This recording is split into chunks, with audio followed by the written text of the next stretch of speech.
We asked her what does she think about social distancing. So, because some people believe that social distancing was to ensure that hospitals aren't overwhelmed initially, and not to combat the virus per se. So, we asked whether should people be allowed to go out by now, meaning should we just open up the economy by now, as is the discussion in the broader that is the broader discussion right now. We've seen many. Before I give the answer, I just want to give some context. We've seen some countries starting to open up in namely in France. France just opened Mm-hmm. up this Monday. Well, it's Mm-hmm. gradual, but it's being like branded as the déconfinement, like the Mm-hmm. quarantining or whatever that can translate to in English. But so we've seen like in the US there's been that conversation as well, a few weeks back. The president was screaming liberate America, whatever that meant. And Mm-hmm. also I think in the And a lot UK, of business moguls in the too. A lot UK, of business moguls too. yeah, and a lot of business people, namely Elon Musk, who's been Elon Musk. a bit. Yeah, he's been a little bit on the you know yeah, he's been quite vocal on reopening up the economy. And yeah, and the last two things I want to mention is that the UK is they're kind of uh, estimating that they'll start opening on June 1st.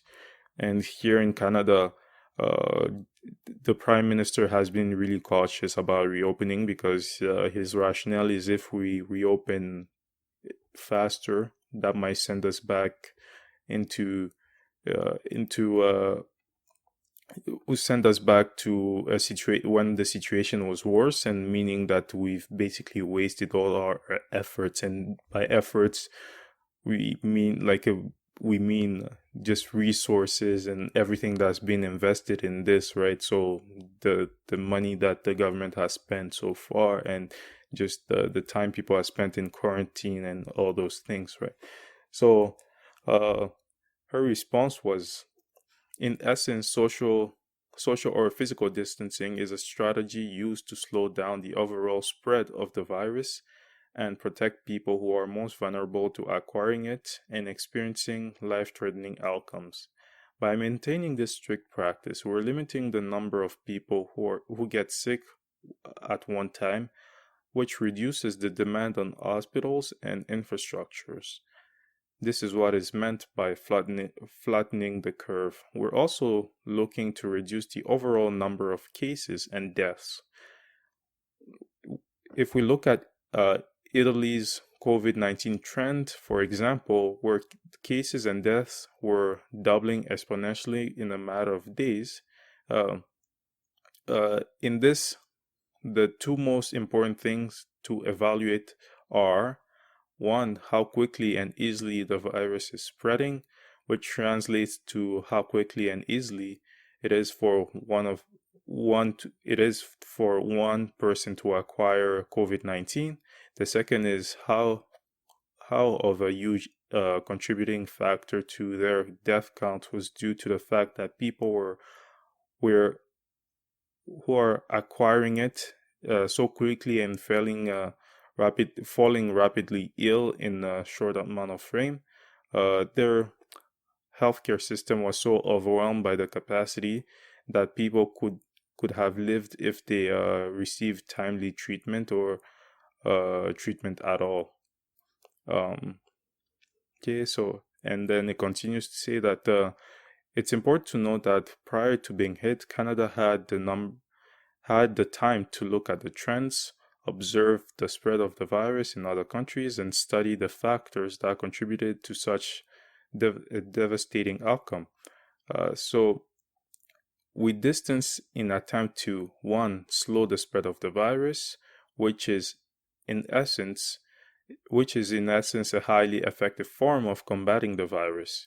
And secondly, because in order to relieve the stress off of our healthcare system so people can receive quality and effective effective and timely treatment. You can think of it as a double-edged sword, reducing the overall number of cases and protecting our healthcare system. We can't do one without the other.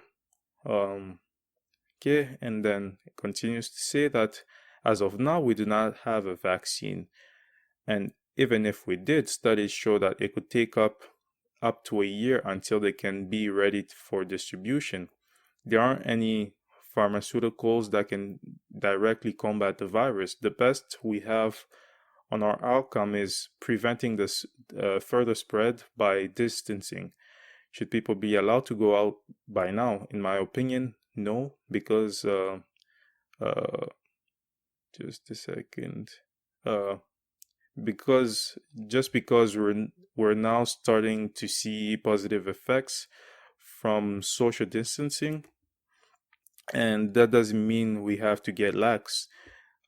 These numbers can easily spike up again. Remember, the number of cases we have now is around 32,000. The number of cases we have now, around 32,000, is not accurate. Uh, think about all the people who carry it asymptomatically and will never know if they ever had it. Think about what happens if they all start to go out early and meet people. The incubation period can be up to 14 days. So it's like asking for another wave. So there are many things addressed here, and I really liked her description of flattening the curve, meaning so when we were talking about flattening the curve, right? So the graphs we're seeing was this sort of curve, and then there's a line above the curve, and the policy was to decrease the curve, like flatten the curve, and like push up the line, right? Which the line representing the capacity, our healthcare capacity. So and she describes it quite well here, and but the discussion about opening up is quite interesting because we know that we're not going to have a vaccine for around a year, right? So even though some vaccine are being fast tracked, we know that like it's going to take about a year, and then as she mentioned, you need to manufacture the vaccine. We've seen how just the supply chains have been affected and how difficult it has been. So if let's imagine if it's the US who discovers the virus, what would be the implications? How would it play out in terms of exporting the virus and manufacturing it, right? So there are all these uncertainties, and right now our best policy is just to ensure that there's no further spread. At least we don't there aren't spikes, Leading into my final one of the final questions I asked, it was exactly related to the previous question. I said, so does the need for physical distancing change if we start testing more Canadians? For example, in Ontario, they're testing around 17,000 people a day. If our rate of testing gets better, we can track more accurately the spread of the virus and the spread of the virus. And do you think summer is officially canceled? So in this question, I kind of added also the fact, because she said that let's say we eliminate social distancing, everybody kind of goes outside.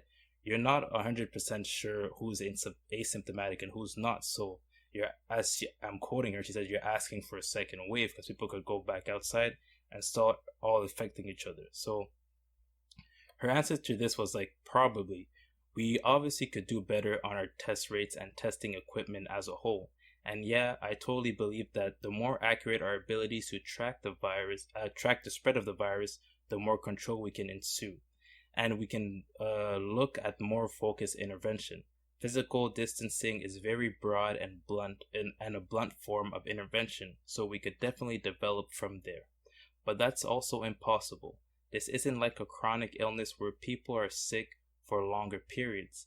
Even if we had enough tests to test everyone in Canada, one day, doesn't mean the next day that status won't change, you know?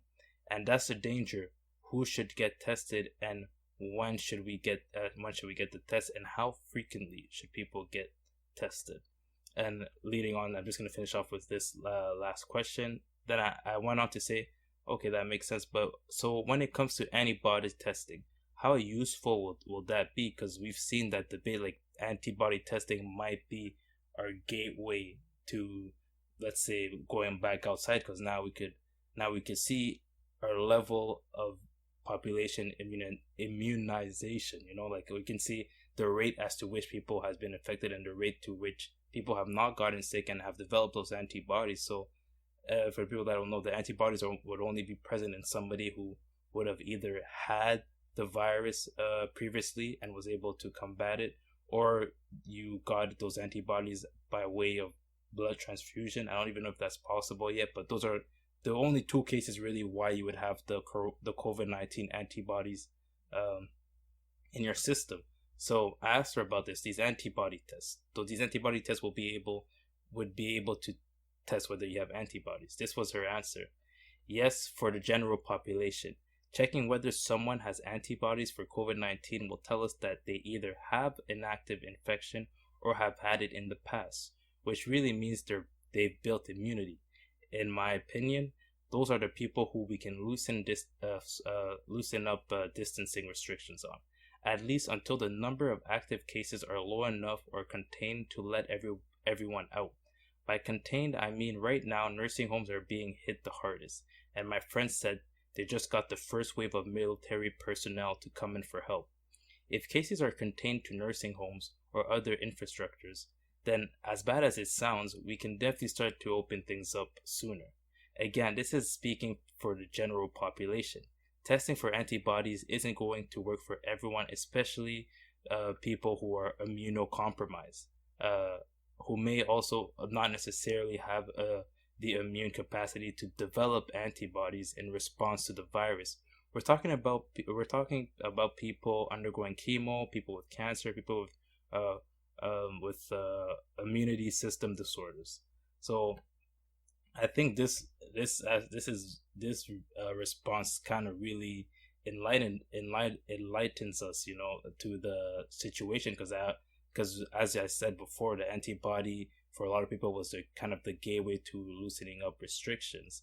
And the idea of let's say loosening restrictions for a certain population versus the other is also one thing that I've seen floated around, mainly in the United States, where it was like, okay, why don't we just let the younger people and the people who aren't, who don't have an immunity disorder, why don't we just let them go out, because we know that they can fight the virus. And at the other hand, the people who are more compromised immunity wise, why don't we just shelter them in, and they could kind of be sheltered from possibly being infected by the virus. And her response here is great about the antibodies, to the antibody point, which is like the antibody tests only work for a certain population. It doesn't work for people who are going through chemo, who have cancer and other immunity disorders, right? So in her opinion, which is interesting, she's like, okay, for the general population, once we get those antibody tests up and running for general population, she believes it would be correct to loosen restrictions on them. And that's kind of the first time I've kind of heard that take. What's your take on her response to both parts that we just covered? It's definitely interesting, but it's hard to do so, right? Because it's hard to identify all those people who are immuno who have an immune system disorder, or their immune system is compromised. It's hard to, just effectively like isolate them, right? Because think of what that would mean, right? So imagine, for example, if let's imagine I'm living with two people or three people, and one of us is compromised, right? And the other three of us have to go out there and like just carry on with our lives. But then we have to come back home, and it's just, like, how would that work in terms of just isolating one person in a house?